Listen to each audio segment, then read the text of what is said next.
True Crime Society podcast contains adult themes and violence and is not intended for all audiences. Listener discretion is advised.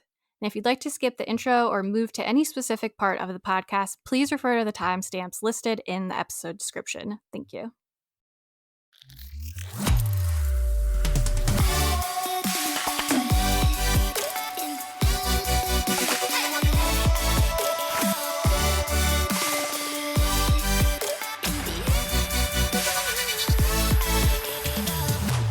What's up, guys? Welcome back to another episode of the True Crime Society podcast with Stephanie and Olivia. It is June 29th, 2025 today. Like we've been saying, our recordings are kind of like all over the place. So we're recording on Sunday today. We've been trying to record like twice a week for a little bit so that we could get some backup episodes in for when I have the baby, which is in like 2 months now. Kind of crazy. So there's just tons going on because it's extra work. Plus I'm still working. Plus I'm trying to get this nursery together and do all these house things. And it's just very annoying trying to do all these things. At least it'll all be well. At least you've got a good end goal. Yeah, and I feel like the end is in sight, which is good, but just sucks. I hate working full time. Yeah. I'm ready to just not do. I wish I could take time off to get ready. Like, I know technically I can, but as we all know, not to like get into a political conversation about like maternity leave in the US just sucks. They're like, you're literally going to work till you go into labor and you're not going to have any extra time to do anything to prepare, and you're going to be really tired and miserable all the time at work. So It's crazy. But that's another conversation. Yeah. Another podcast topic. Yeah. So I think it was the Patreon episode actually, or could it be the regular episode? It might have been the regular episode, the last one I did. But there was a moment where I gasped because the turkeys were back. And where I was recording from, I could only see like the top of one turkey's head. So I just assumed it was the usual turkeys. And then yesterday I was in my kitchen and I looked out and there's new babies. New baby alert. How cute. Baby turkeys. So I don't know where the other like 40 are that have lived here before, but this was like a group of, I don't know if it was like 2 moms watching them, a mom and a dad, 2 adults, and like 7 babies. And one of them is so tiny. It's like a little runt, like a little muscled chick. in on the territory of the last pack. I don't know what you call a group of turkeys. The last group of turkeys. I don't know. A pack. Definitely not a pack. A herd. It seems like a herd. I'm Googling now. I wonder if these are it's called the grandchildren. A rafter or a flock. Yeah. A flock, duh. Flock or a rafter. A flock of turkeys. Yeah. So yeah, I don't know if these are like the grandchildren, like are these parents the babies that I saw last year? Or what? Am I having like turkey generations now? Here, I know they obviously wouldn't do it with turkeys, but like here what happens when they tag sharks, so like they know when a specific shark is coming back to their area and things like that. It'd be interesting to know if it's the same ones or like a generational, you know, they have their own little, I don't know, whether like area where they live and then they come back each spring and summer and regenerate. I just want to know where all the other ones went. There was like 30 of them.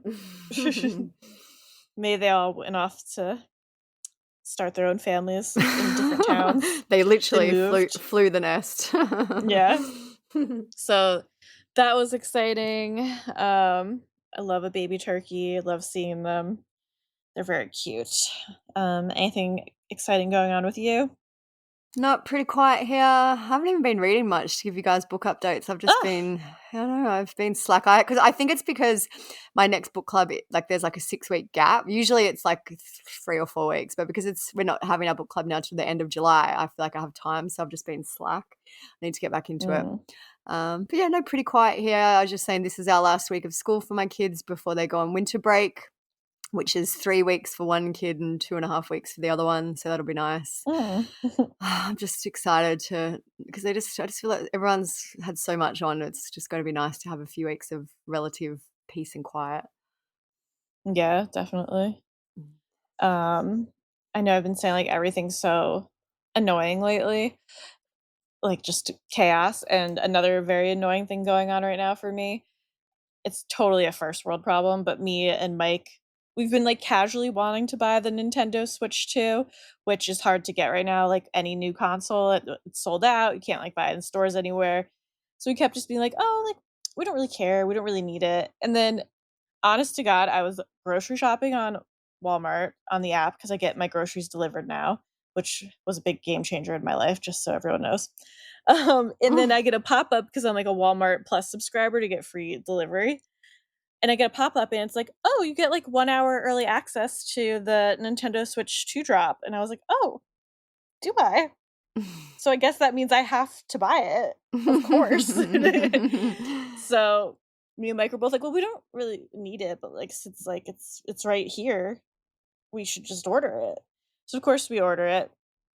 Don't really need to. It's very expensive. And then it's like, okay, it's gonna be delivered by Friday. It was like 2-day delivery.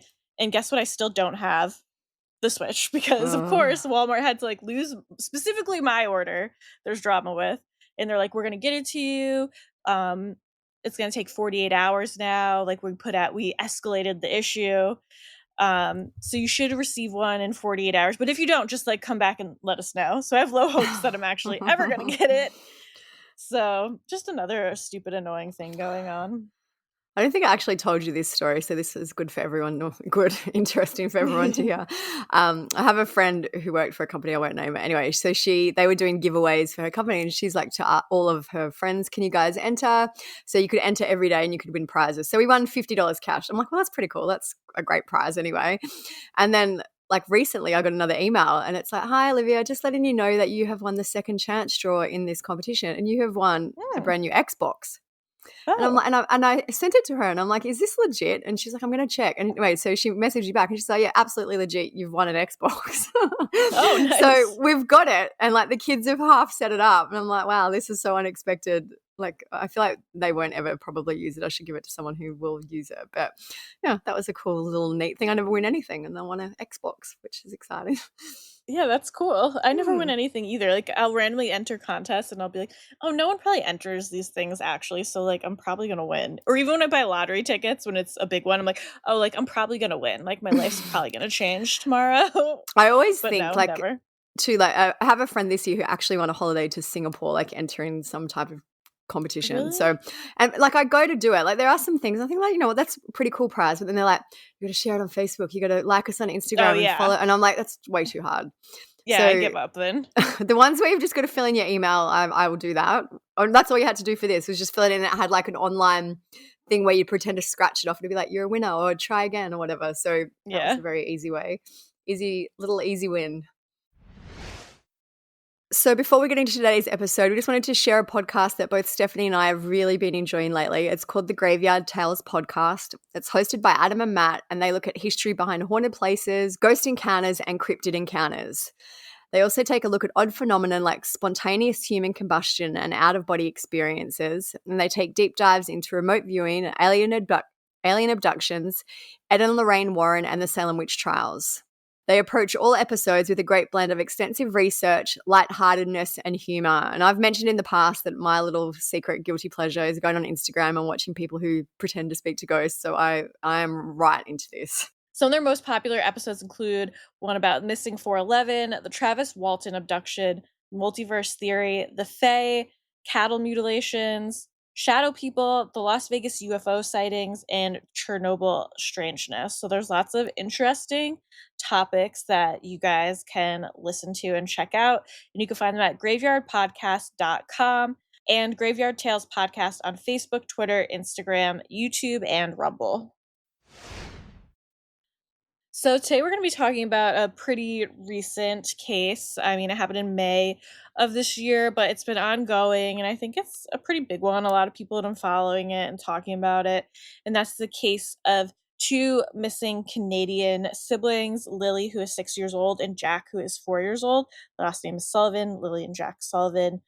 They have been missing since May 2nd, 2025. So you'll probably recognize their pictures if you look. We've posted them a lot. We've been following them for updates. We're saying sometimes like parts of the story remind us a little bit of Missing Summer Wells. Yeah, it reminds me a lot of that one.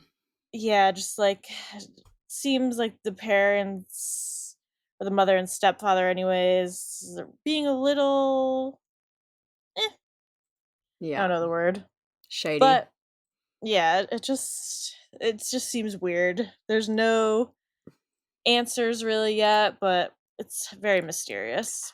We had a lot of people ask if we were going to cover this case, and I really didn't think it would go on for this long. I feel like the types of cases Yeah. where children just aren't found don't often happen. Like, we've covered a lot of other cases where a child is abducted and they're found generally within like a few days or a week.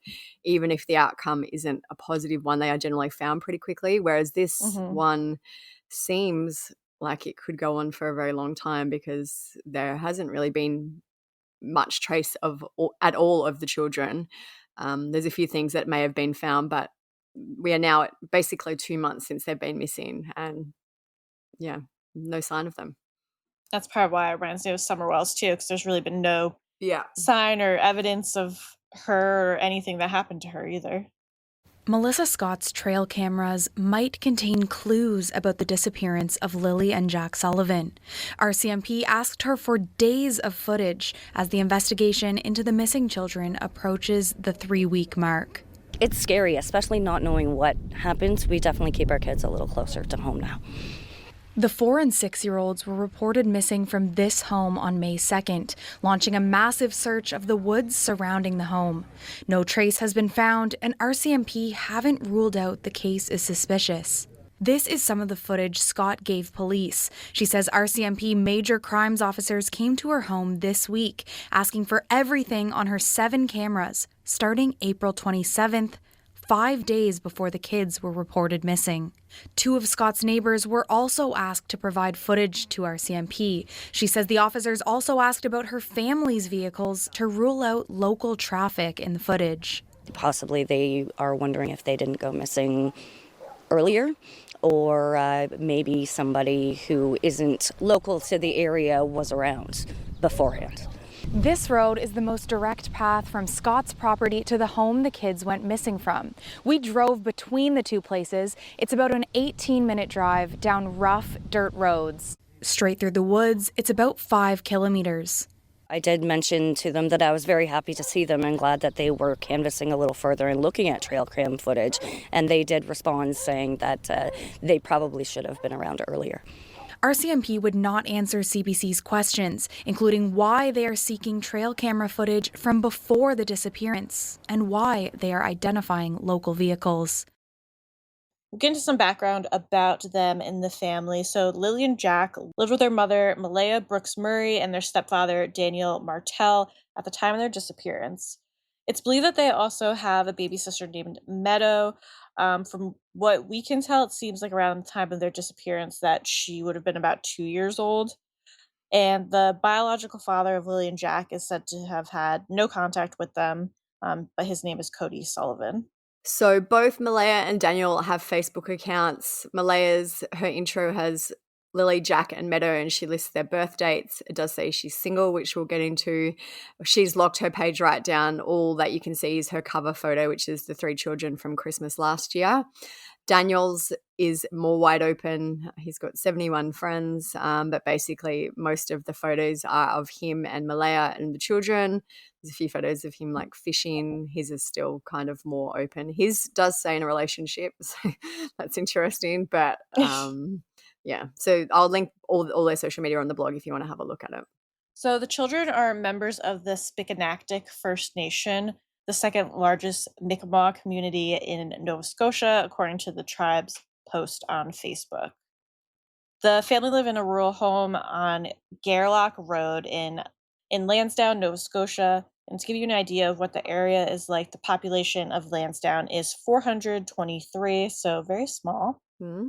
That's like my high school graduating class was like almost that big. So Lansdowne is located in Pictou County, which has a population of around 45,000.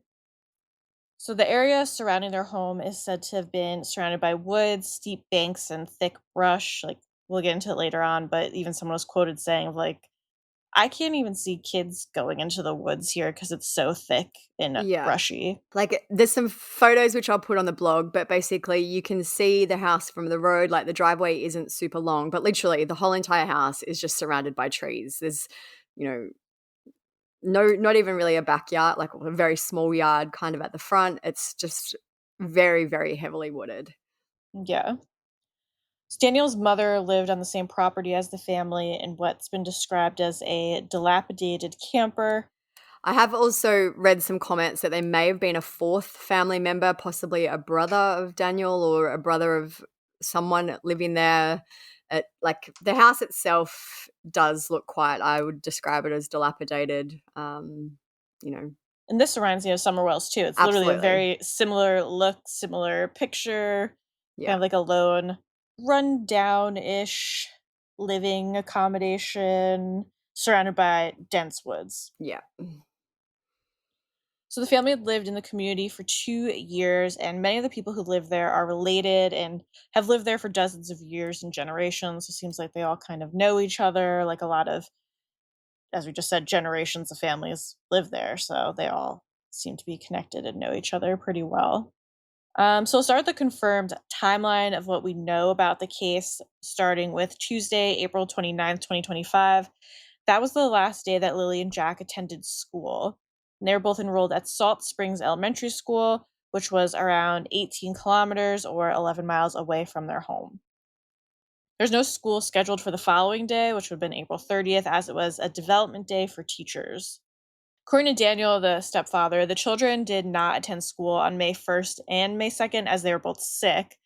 And Lilly was said to have had a cough. So, I mean, that's kind of like the first red flag to me. Like, what are the chances that they were out of school and now they're missing? I do have some questions too, because as we mentioned, Jack is 4 years old. That seems quite young to be enrolled in school. So I wonder, like, all the articles I've read though say basically like the children were last seen at school. So I wonder if he was at the same facility, but maybe in like some type of pre-kindy Pre-K. type thing or something like Yeah. that. But it says like the Sullivans both attend Salt Springs Elementary. So it does seem like both children were enrolled there, but maybe Jack was in some type of other program. He just seems very little to be in kindy. Like, I know here you can start, I think, when you're 4. I started when I was 4. That was a long time ago. But yeah, I just had some we had questions about that. like 3-year-old preschool and 4-year-old preschool. So maybe they had like the school had their Something own along type of those little lines. preschool thing. Yeah.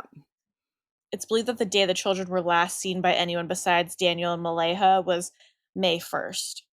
Corporal Sandy Mataru, Northeast Nova RCMP Major Crime Unit, stated in a later press release saying, "We've confirmed that Lilly and Jack were observed in public with family members on the afternoon of May 1st.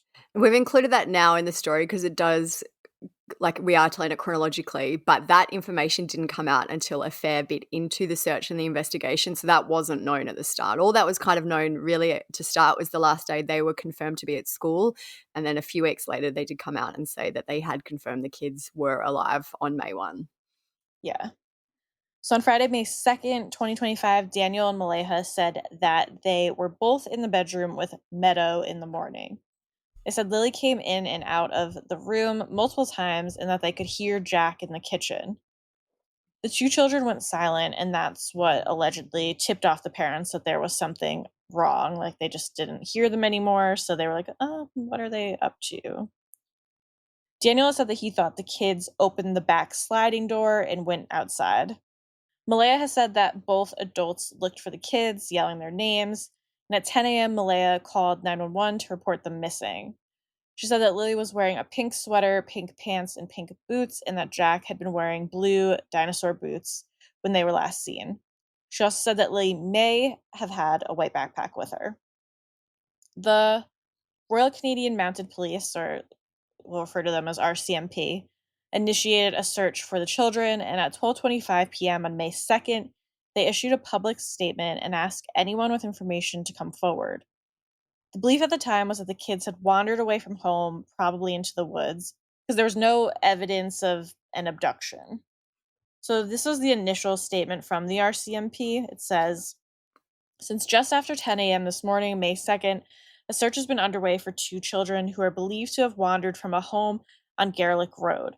There's a multi-agency response currently on the ground in Pictou County. It includes resources from ground search and rescue teams from around the province who are collaborating to ensure resources and teams are available on an ongoing basis. Sometimes I feel like these statements use so many words. No. Other resources and teams include the Civil Air Search and Rescue Association, Department of Natural Resources Air Services, several RCMP units, including police dog services and remotely piloted aircraft systems, aka drones, and others. Additionally, the RCMP issued a vulnerable missing person alert for Pictou County. Police and others involved in the search appreciate the ongoing community support across the province related to this missing person investigation. We ask, however, that the public avoid the search area to allow the trained searchers to do their work. The child's family has been kept updated on the search efforts. I guess I should say children, but Yeah, but also, like, just to, I guess, highlight that they did seem to spring into action pretty quickly. Like, they issued their first statement literally 2 yeah. hours after the family called 911, apparently. By that day, they had initiated the search using all those resources that you mentioned. So they did take this very seriously from the start. It seems like they had like a decent search if they were using drones and some Yeah. dogs and all the police. So seems like a And good that statement was made initial effort. on the day statement was made on the day that the children went missing. So they definitely sprung into action very quickly. Yeah. On May 3rd, Malehya spoke to CTV News. She said, "We just want them home as soon as possible." She told the news that when she woke up on Friday, she heard them playing in the next room and drifted back to sleep. She said they're not typically the type of kids who would go outside on their own. She said, "We always make sure that we're out there with them, watching them, and they happen to just get out that sliding door, and we can't hear it when it opens. And they were outside playing, but we weren't aware of it at that time. Next thing we knew, it was quiet." She also spoke about searching for the children. She said, "We get up and look outside. We're looking everywhere, yelling for them, and I instantly just called 911. I just had the instinct I needed to call." See, this is like some of the things that I think is like another red flag to me, even though we'll talk more about theories and stuff at the end of just how she's like, I just had an instinct. Like, I just knew I needed to call, and talking about this very quiet sliding door. Like, she mentions it multiple times, how this sliding door is silent. But it's like, if you knew this And could also, happen, yeah, why aren't we doing something about the sliding door? she was saying this too. This interview happened literally the day after the kids went missing. So it Yeah. seems almost like that. Because for me, I would still Rehearsed. be in a state of panic or shock, or but like Mhm. whereas she has thought of things to say, how they didn't notice the door was silent and all that Like, she kind has of stuff. talking So points. yeah, Yeah, I agree. I feel like, again, it's hard to judge someone in like a situation you've never been in, but just seems like at that time you'd be more frantic and like in a panic, like you were saying, not having what seems kind of like rehearsed talking points. yeah. And I feel like also you don't really need to explain that a door is like, I guess some people might question it, but like there's many like kids slip out of houses all the time. Like you Yeah, don't need to explain how it could have happened. Like it's almost like she's trying to a lot of preempt what people are going to details. ask. Yeah. Yeah. She said people have searched every nook and cranny, and she said how the two should have been found by now. She also said, "Last night was one of the worst nights because I didn't have them in their beds, and I don't want to go another night without them. They're both really happy-go-lucky children. They're so sweet. They talk to anyone. They'll talk your ear off. They'll speak to anyone in a store, everyone. They're just extremely sweet kids. They do have possible autism, but it's not extreme autism. It's just they have issues with school and they don't catch up with the other kids," which I thought was another interesting thing to just toss in there.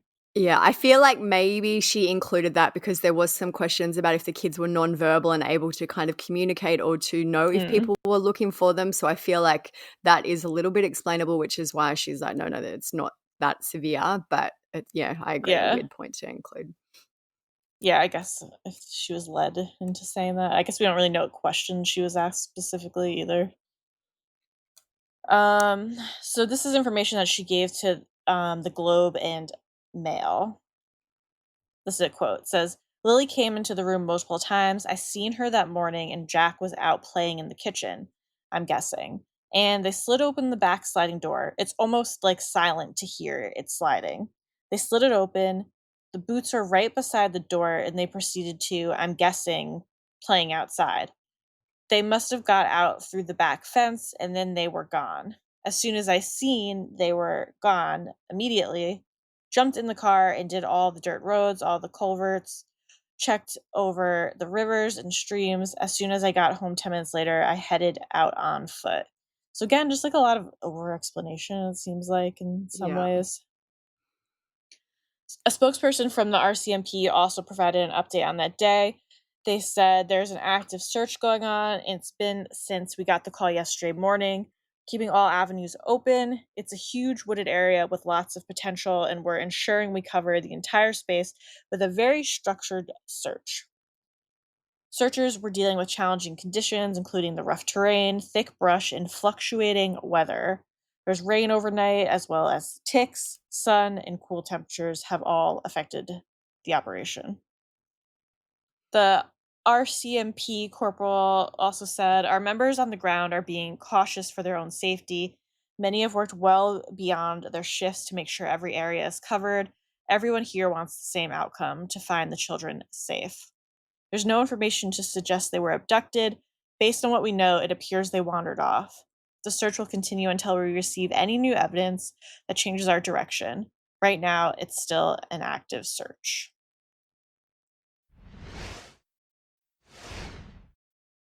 So May 3rd, so this is only, 2 days now? Like, it seems like we've done a lot. Those interviews were occurred on the same day that this information is from. So yeah, the kids went missing May 2nd. This is literally, they were last seen May 1st. They were reported missing May 2nd. And then this is, so May 3rd, Malehya gave the interview, the RCMP gave the updates, and this is also from May 3rd. Okay. On May 3rd, around 100 volunteers searched for the children. Authorities used dogs, drones, and helicopters in the search. And at one point in the search, a child-sized boot print was discovered near a pipeline trail close to Gerlach Road. Next day, on May 4th, 160 volunteers arrived to search for the children. Daniel, the stepfather, said that he wanted authorities to monitor borders and airports in case the children had been abducted. Daniel spoke to CBC on May 6th and said that Malehya had left their home to be with her family in another part of Nova Scotia. He also said that she blocked him on social media, so that seems weird. Yeah, so I don't know. Kids have been missing for 4 days. As I mentioned, her Facebook does say single, his does say in a relationship, doesn't say with who, but that is a very strange move. Like, they have a child together, Meadow, but yeah, to take off, it's that has raised a lot of questions in itself, that movement. Yeah, again, it's hard to judge how anyone will react to a situation. Everyone's different. So I do try to keep that in mind, but just your kids have been missing for 4 days. Don't you want to be home? Wouldn't it be they're searching? Gonna return? Yeah. So it seems like something happened, or just something weird is going on there. So there's a Reddit timeline of the case also, which we've linked on the blog, and this is an excerpt from that has a little bit more detail. It says, this calls them Mr. Martell and Miss Brooks-Murray. So Mr. Martell said, Miss Brooks-Murray leaves midway through the update to sit in the back of an ambulance. She departs with her mother, and Mr. Martell said he hasn't seen her since. She cuts off contact with him after this. So what happened? Yeah. Something happened. Malehya's mother, which would be the children's grandmother, Cindy Murray, spoke to the Canadian press over the phone. She said that the family were hoping and praying for the recovery of the children. She also said that police had advised the family against speaking to the media. On May 6th, Daniel was taken to the Pictou County District RCMP detachment in the town of Stellarton, where he was questioned for 4 hours. He said he was asked to go over details and timelines to the minute and draw on maps where he thinks the children could be. He said, they're easy on me because they know I'm telling the truth about everything, which, again, so it always interests me when people say things like that, because it's you don't have to say it then. Yeah. Daniel has been speaking a lot in this case. Even in the last few days and weeks, he's still speaking. Malehya, after those initial kind of interviews, really hasn't said much. So you will see a lot more from him in terms of what's been reported than what you'll see from her. So on May 7, which was 5 days after the children went missing, the search for them began to be scaled back. Authorities said that the efforts were scaled back due to the low odds that they were still alive and that they were not ruling out the possibility of foul play. Staff Sergeant Curtis McKinnon said that dozens of searchers were being ordered to stand down, and they confirmed that the RCMP's major crime unit had been involved in the case since the 3rd of May. Sergeant McKinnon said all missing persons files are treated as suspicious until our investigation leads us to determine otherwise. He said the teams now had fewer areas left to search after combing through kilometres of unforgiving terrain. We're not packing up and we're not giving up. I feel like that's an interesting point to make, because if they were still alive, which I probably don't think they were by that point, they could have been on the move. Like, even if you've searched one area before, I don't think that you could always rule it out. Obviously they know more what they're doing. They know how to look for children. But if they were looking for live children at that point, I feel like there could have been some movement and areas would need to be checked again. But Yeah. just my random thought. Police also took Daniel's phone for investigation on this day. On May 8th, investigators again questioned Daniel. He said basically at this point they just want to look at any tech that could help match up any phones that came into the yard. That afternoon, a friend took Daniel to the CPS office in Stellarton where he asked to see Meadow. He said, as of now, I can't be around Meadow. He gave that that info during an interview the next day. He said, with the kids going missing, CPS wants to keep a tight leash on everything. I think it's interesting that the grandmother was like, they don't want the family talking to the media, and Daniel's just like, here's every little detail I know. Yeah, here's everything they've said to me, every part of the investigation that I know they're about. like, shut up. Yeah. So Daniel, as we mentioned, Daniel speaks a lot. He spoke at that time about how he'd been cooperating with the investigation. He said, I gave them everything from my phone. I asked for a lie detector test and drug tests. I'm the one trying to move this forward and give any information that I have. He also said that police were looking at the wireless router in the home to see who connected to the internet at what time. So that's kind of what they did in the Moscow murder case too. They looked at who connected to what Wi-Fi or whatever, what internet at what time. That's another reason why I feel like, just not to go back to this again all the time, why crimes get solved much more frequently nowadays than they did in the past. Or why there's never going to be serial killers or these crazy murders like there was in the 70s and 80s, because literally there's so much technology and there's so many different ways for police to be, let's see what phones were here, let's see what connected to what, because just the internet and everything is everywhere. Yeah. And also in this area too, it's not like Moscow where there's tons of people. Houses everywhere and everyone has the internet. Like, literally it looks like this house is pretty by itself, pretty remote. If anyone was connecting to the internet, it would be of interest, I would think. Because even if you think about it, even if you go somewhere and your Wi-Fi is on, even if there's Wi-Fi's with passwords that you can't connect to, they still come up on your phone. Yeah. So I feel like they can still see what phones were in the area, because you're still kind of connecting. It's almost like you just beginning the connection process, you just don't go through with it. So there would absolutely be a technological footprint of that, you would think. Mm-hmm. So we now jump ahead again. Obviously, they've scaled back the searches. They're focusing more on, I guess, the investigation rather than the searches. On May 22, Newsweek reported the following. They said that Pictou County District RCMP Staff Sergeant Curtis McKinnon had said, we extend our sincere appreciation to the search and rescue volunteers who have selflessly given up over 10,000 hours of their time since this search began. Their tireless commitment in truly grueling conditions is appreciated by both the RCMP and the greater community.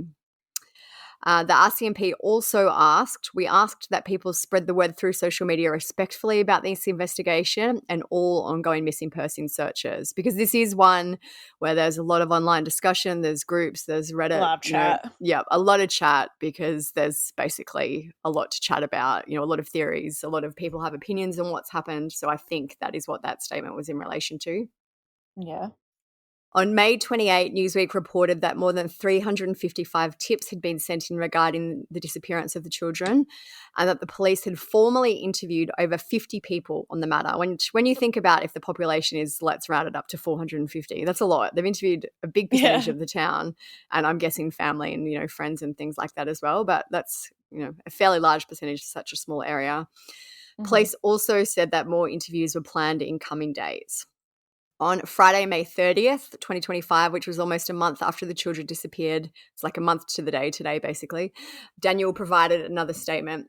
He said, "Every day when I wake up, it feels like I'm reliving a nightmare." So there's like photos of him. Basically, as part of the search, they posted ribbons on trees in areas that they've searched so people would know. Like there's a photo of him standing near one of those ribbons. Yeah. Yeah, he's very vocal. He's very in the spotlight. Yeah. It's been 4 weeks since Daniel Martell has seen his stepchildren. 6-year-old Lilly and 4-year-old Jack Sullivan were reported missing Friday, May 2nd, after they wandered out of their Pictou County home. They have not been found after weeks of extensive searching the heavily wooded area. Every day when I wake up, it just feels like I'm reliving a nightmare, May 2nd. But the main feelings of from sadness have just turned to anger because there's no evidence as of after 1 month. And it's really taken a toll. On Friday, RCMP say ground search and rescue crews and police will return to the area this weekend, focusing on a nearby pipeline trail where a boot print was previously located. I know that they're working hard and they're using every resource they have, and it makes me hopeful because that's all we have at this point is just hope. On June 12th, so just over 2 weeks ago, the RCMP gave this update. They said, with this support, investigators have collected hundreds of hours of video from the areas surrounding Lansdowne Station, including footage taken along Gairloch Road between 12 p.m. on April 28th, so that's how far back they were going, and 12 p.m. on May 2nd, which is when the police got involved.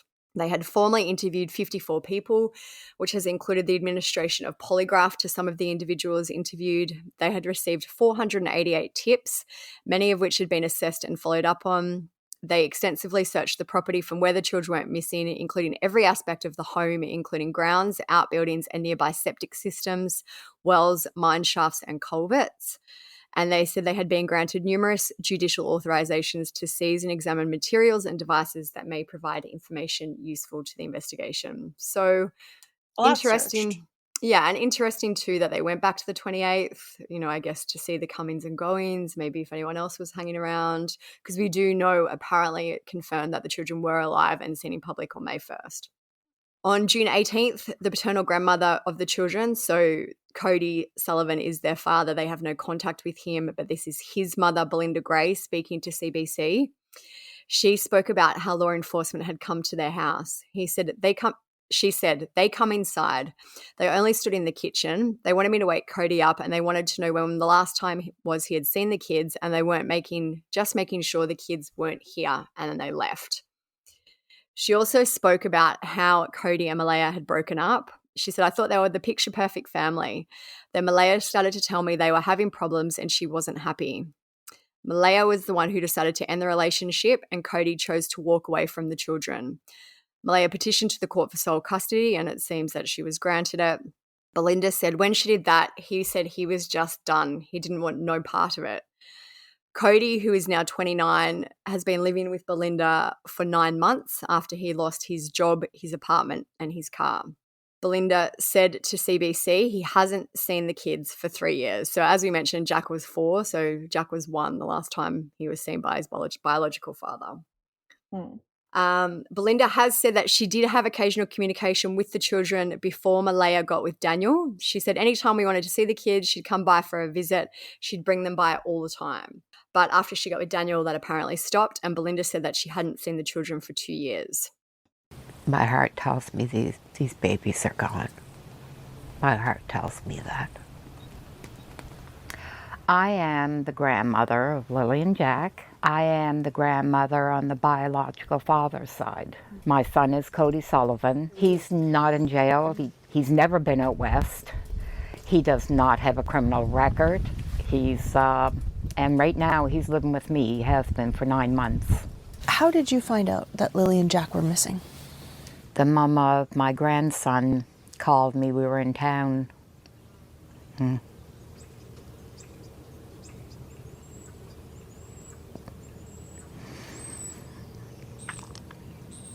She asked if I heard the news. She sent me the article that was on Facebook showing the kids missing. I couldn't call Malehya yet, so I waited till we got home. And I called, well, I didn't call her, I texted her. And she told me that, yes, that the kids were missing, that they've been missing since this morning. I was in a state of panic, shock. But in the back of my mind, I kept saying, well, they'll find them. I mean, I'm assuming that they'd find them. So I told her, well, we'll head out first thing in the morning and help with the search. It was around between 3 and 3:30 in the morning. A couple of cop cars pull into the driveway. The lights wake me up that I'm a fairly light sleeper, so I see the cars pull in, so I knew what it was. So they come inside. They only stood in the kitchen. They wanted me to wake Cody up, and they wanted to know when was the last time he had seen the kids, and that they were just making sure that the kids weren't here. And then they left. So Belinda apparently went to help search for the kids. She spoke about that. She said, I'm yelling for Lily and Jack. We always call Jack Jackie Boy because his heritage is Irish. The kid that she hasn't seen for 2 years. Yeah, we always had call nothing him Jackie to do Boy. with. I started to feel that I can't see them being in the woods. There's trees everywhere. You literally have to climb over trees, climb under bushes. It's really, really thick. You could see places around where they played, and you could see places around where you might want to explore as a kid. But beyond those exploration points, there's no reason for any child to wander deep into the woods. Belinda has said that she now speaks of the children in the past tense, as she doesn't believe they are alive. She said, my heart just tells me these babies are gone. I just want them back. They are everybody's grandchildren. They're not just mine now. It does seem like the whole world cares. So Thursday, June 19th, it was reported by CBC that Daniel was one of the ones who had taken the polygraph, and he was asked if he had killed the children. So he's out there again just telling everyone the questions he apparently got asked in the polygraph. He said, it's like your stress level is just astronomically through the roof and your body doesn't know what to do because it's not every day the way you're hooked up to machines in an interrogation room where someone asks you questions like that. He said all of the questions he was asked were presumptive that the children are no longer alive, such as, are you an accessory to the murder of Lily and Jack? None of the questions asked about the children being taken, he said. Yeah, really. He's just spilling it all. Daniel said that he was told he had passed the test. He told the media, the investigator told him, you did a good job, you passed. Oh my God. So, I don't know. It's like when Malehya seems shady because she just like disappeared and isn't talking anymore after she was giving a lot of details. And then it's also shady that now he won't like shut up and is spilling every little detail about himself being a good boy passing the polygraph test. Like, just very weird. Daniel also did say at this time that there was a piece of blanket found in the early days of the search and that is confirmed to have belonged to Lily. He said there is more evidence than what the public knows, but I can't elaborate on any of that. I'm glad he draws the line somewhere. Yeah. CBC also reported about the May 1st sighting on this day. So this was the 19th of June, and this is when we kind of started to learn a bit more. Daniel, again, spilling the tea, said the footage of the children was from a store near Highland Square Mall in New Glasgow, Nova Scotia. He said, the investigators don't see me as part of the disappearance. I know I have nothing to do with any of it. In this same CBC article, the RCMP confirmed that they hadn't used cadaver dogs in the searches, which blows my mind. I don't know why. They used other dogs, though. And now they're at 6 weeks after the children have been missing. Why are they not using cadaver dogs is my question. This is the statement from the article. It says, RCMP confirmed in a statement that cadaver dogs have not been deployed as part of any investigation. Any searches involving the dog will be based on information gathered through the ongoing investigation, which was the RCMP statement. So also around this time, we learned that the family had apparently been investigated by CPS before the children went missing. This is from the Globe and Mail. It's quite a long article. I will post screenshots on the blog, so I'll just read out some of the main points from it. But it says, Nova Scotia's Child Protection Agency investigated the living conditions of Jack and Lily Sullivan months before the mysterious disappearance. Nova Scotia's Minister of Opportunities and Social Development confirmed in an interview that the agency had a file on the children, but said it would be inappropriate for him to discuss the findings. He said with Jack and Lily still missing and there being a police investigation underway, it wasn't the right time to dissect the agency's prior involvement. The spokesperson said, We have no idea where those kids are, and we should be focused on helping them and finding them and supporting the family. So then it goes on more. It talks basically about... So we have mentioned that Daniel and Malehya were married. In this article, we did learn that he was her common law partner, so they weren't legally married, but he was essentially the father figure to the children for at least 2 years. They believe, it says, Daniel also told the Globe that a social worker with CPS visited the home several months ago. This visit was apparently prompted by concerns that had been relayed by someone at the children's school and was related to their developmental delays. So that may be what Malehya was referring to when she spoke about, they were very social and vocal children, but that CPS were involved. The Globe and Mail did ask Malehya for a statement on the CPS information. Her response was no comment. Daniel again reiterated he had nothing to do with the children's disappearance. He said, "I'm keeping this story alive and keeping everyone's hopes up, not just my own." He also said that he believes the mother had nothing to do with it. He said, "I know Malehya has nothing to do with anything." So the tribe that the family belonged to have released a statement. They said, "Our chief and council, administration, and the entire community are united in our strong desire to see these children return home safely. Our thoughts are with them every moment until they are found." So in the next few days, it will be 2 months since the children disappeared. The Nova Scotia government is offering a reward of up to $150,000 for information about their disappearance. Anyone who comes forward with information under the Rewards for Unsolved Major Crimes program must provide their name and contact information and may be called to testify in court. If you do think you have any information, we'll link the number on the blog.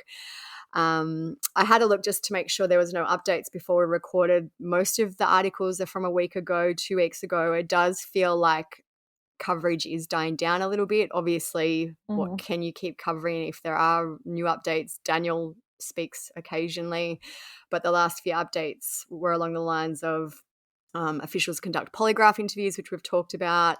The province offers $150,000 reward, just things like that. So there haven't really been any updates of note for the last, I would say, at least 10 days in this case. Yeah. So that is it chronologically and the majority of what we know. There are quite a few theories in this case. As we mentioned, there's a lot of online discussion. I wrote down the main ones that I could think of, and there's quite a lot because of the division between Daniel and Malehya. Basically, the first one is that the children did wander off and die from exposure in the woods, because there is no way they would still be alive if they did get lost and were still out there now. The other theories are that Daniel did something, Malehya knows about it, and that's why she's kind of cut herself off. That Daniel did something Malehya doesn't know, but maybe has suspicions or, isn't aware of what happened.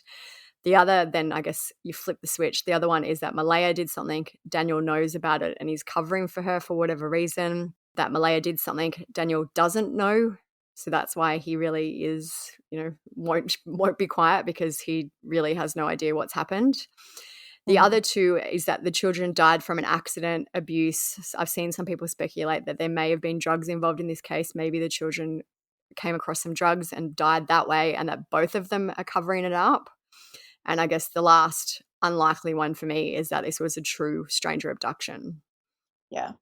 I also feel like stranger abduction is probably pretty unlikely. One, because it's pretty much always kind of unlikely. I know, obviously, as a true crime podcast, we've covered stories of stranger abductions, but they always say they're very rare.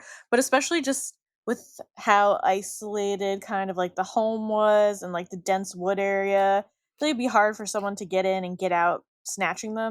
And especially like if the story is true and they really did just leave the house to go and play, they would have probably... What are the chances? Yeah, what are the chances that someone was driving past, was able to abduct 2 children with there being no evidence? I just feel like it's a very, very unlikely scenario, that one. Especially since... I guess always a possibility still, but I feel like a very unlikely one. I don't even know if you'd be able to see like the yard from the road. Like, it's a kind of long driveway. Like we said, there's a lot of trees around the house. But especially since they were playing in the yard, and the theory is that they went into the woods, and the woods are so thick that like a random stranger's not gonna be like, "Oh wait, are those 2 kids over there?" Yeah. So I agree that one. It doesn't seem likely. I feel my gut thought is that something happened as a result of the parents being negligent, and they're both kind of in the know at this point. I don't know if it was like one person's fault more than the other, and that's why there's this kind of animosity between them now. But I think they or at least one of them knows much more than they're letting on. Yeah, And that's like as much as I really think. Like they know something. I usually have a gut feeling and like I'm pretty confident in stating what I think happened. And in this case, I have to say I did think it was probably going to be more Daniel. But now that I've read more into the case, read other people's comments, I do find it strange that Malehya is so silent, so has moved And away, is gone. left. Like I understand not wanting to incriminate yourself, and I do think speaking to the media isn't a great idea, so I understand that, but I just wonder if that silence is for protection, maybe. I don't know. But you can also be silent and stay at the home. Like Yeah. most people, there's some parents out there, like I think it was Aisha Degree's parents, or like another case similar to that, where the parents are like, we wanted to move, but we've stayed at this house forever because what if she does find her way back home somehow? Yeah. So I did ask on our social media what people thought, and I feel like there are a varying response. I haven't done a poll. I might do it once this episode is released and see, like, so we can get percentage-wise figures. But I've just picked out some of the most interesting comments. Someone wrote, I think mum knows something for sure. Not sure about Daniel. Mum is definitely sus. This person has gone into a lot of detail, so I'll read most of this. This person believes Malehya did something and Daniel knows about it. She said, Mum's statement to the news doesn't add up. She tries to go into so much detail, which you typically do when lying. Her lies also don't make sense. She said she was sleeping in the room beside them, but the kids went out the back door and were playing, but she didn't hear because the door was quiet. She wouldn't know this unless they had cameras, which it doesn't seem like they did. And then the authorities would also know and have something to go off, which they don't. She then said she looked at her partner and asked if he had heard the kids and said no. That also doesn't match the stepdad's statement. This person goes on to say, Mum also forced herself to get emotional during the interview when she said, I just want them to come home. But then she's entirely composed the whole time when she speaks about what happened. No way in hell any mum that didn't have anything to do with this would leave the last known location her kids were at when going missing. Just nope. So this person goes on to say, I think they ended up separating after the pressure intensified around their house, and maybe they got spooked and weren't each other's safe place anymore. Maybe she thought he'd go down for it instead of her. It's an interesting thought. Someone else said, I think mother and grandmother did something to them and Daniel doesn't know about it. Grandmother? Well, because, yeah, I don't know. Because, there's all these people apparently living on the property. I did think it was Daniel's mother, though, who was apparently living on the property, not Malehya's mother, but maybe the grandmother knows. There's different grandmothers. Yeah. Someone wrote, I am leaning towards accidental overdose and they've hidden the bodies. So again, if the kids were sick, maybe they were, like the parents wanted to knock them out because they were sick of dealing with coughing. And like having sick kids is tough. So maybe it could have even been something along those lines where they dosed them up with Benadryl too much or a similar drug and they died. I just feel like that the chance of that happening to two children at once is probably pretty low, but maybe. I wonder how they seemed in the video footage from May 1st or whatever. Like, did they seem sickly? I am interested in why police haven't made that public. Like, I guess there's no need if they've got the information, but maybe it would, and maybe it would just cause more rumors and more gossip. It does seem like the police know, I know we say this all the time, know much more than they're putting out. But even from what Daniel's saying, if he is a reliable narrator about like the questions in the polygraph test, if it was even like actually a police polygraph test, who knows? It seems like they are starting to hone in on the family in general. Yeah. And even for them to not ask questions about who took the children, it was all about the murder or the killing and the deaths of the children. This one said, most think stepdad. I tend to think it's both of them. They told different stories at the start, but both said they didn't see either kids, and the prior CPS involvement makes me think there was something up. The last comment that I'll pick out, it says, I think both families know what happened. I think possibly drugs are involved. Kids got into the parents' stash, sadly passed, and have been disposed of. So I feel like all of them are plausible. I asked again on Insta this morning what people thought. I don't know, but whatever it is, I'm very sure that the stepdad isn't the angel he's putting out. parents Yeah. not telling the truth. I'm local to this. It's very sus. Statistically, I think the parents are most likely responsible. Someone did write, I think they have been trafficked. Someone wrote, they wandered to the driveway and someone took them. Mum definitely aware, though. I don't think the traffickers are hanging out in bumblefuck Nova Scotia. I'm sorry. Yeah. People have also spoken about how it is suspicious that they weren't in school the few days before. I would absolutely agree that this is more suspicious. Yeah. I agree this would be more suspicious if they weren't seen on that May 1st, which is apparently a confirmed sighting in a public place. So it could still just add more to just the in general neglect, or something was going on at the time, why, even what you were saying, maybe they were sick and they were sick of dealing with them being sick.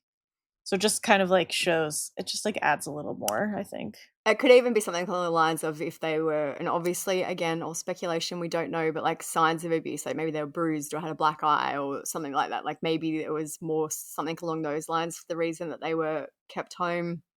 I don't know. Or even just the parents were being irresponsible and not sending them to school for whatever reason. Yeah. And even when you, I have a question if the children were planning to go to school on the Friday. Malehya said that she woke up and then went back to sleep. Mm-hmm. It doesn't seem like there was really any preparation for the children getting ready to school, getting ready to go to school. Maybe they were still sick and that's why they were apparently staying home. But it doesn't seem like there was anything happening to get them to school on the day they disappeared anyway. Yeah, that's true. I also think it's interesting if the police do think that it's leaning more towards they're dead, which I think they mentioned, and if, again, the questions that Daniel mentioned are true, why haven't they brought in the cadaver dogs yet? Because I'm torn between being do I really think these two, after the two parents, from what I've gathered, could they hide two bodies? Maybe, since it's such a dense, isolated area, but it seems like the search was pretty thorough. They really went through as much of the woods as they could. They used other scent tracking dogs, drones. So when are we bringing in the cadaver dogs? I guess the other thing though, and when we spoke about the comparison to Summer Wells' case, you could say the same in that, I feel like I can't believe she hasn't been found just based on what I've seen from the people involved. Mm-hmm. I suspect it was likely someone very close to her, someone in her family. They are, and she's been missing for years. So it does happen that maybe sometimes, I feel like sometimes it's just pure dumb luck. If they put the bodies in the right place where they just haven't come across them yet, I do feel like I believe they are deceased. I don't believe they will be found alive. It's even just makes me think of the cases where someone walked off into the woods, committed suicide a mile from their house, and no one finds their bodies forever. But they were right there all along. So it is true. You just never know. It's unrelated, but I've just looked out the window and there's a bush turkey walking past. So turkey's there and turkey's here. Wow. But yeah, I feel like something's horrible has happened to the children. Any of the theories that we discussed, apart from stranger abduction, wouldn't surprise me as being the outcome. Both parents, agreed. One parent, I could see it happening in any of those scenarios. Yeah, so hopefully we'll get more information soon. Like you said, it does seem like the police are possibly turning more towards some foul play, maybe honing in on the family a bit more. So hopefully they're making some progress behind the scenes, since there's not a lot of public updates at this point. Yeah. But that's really it currently. Obviously, we'll keep an eye out for updates. So make sure you're following us on True Crime Society on Instagram. We're always posting updates and the latest there.